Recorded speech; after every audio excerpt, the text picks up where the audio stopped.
مرحبا بكم في قناتكم تعلم بلا توقف. هل سيتم تدريب صناع المحتوى بالمغرب؟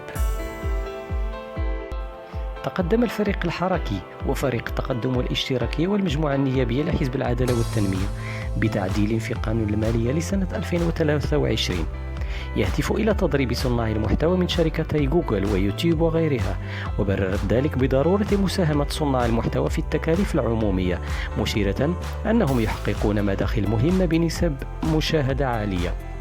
ولفتت الفروق ذاتها إلى أن عددا من الدول ضربت المؤثرين الذين يتقاضون دخولا أو مدخولا من الشركات العالمية الأكثر تأثيرا كيوتيوب.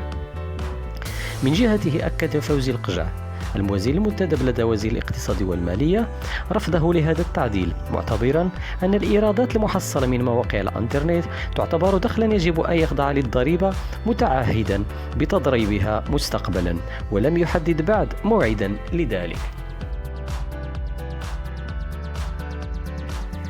شكرا لكم على مشاهدة الفيديو، ولا تنسوا الاشتراك في القناة. إلى اللقاء.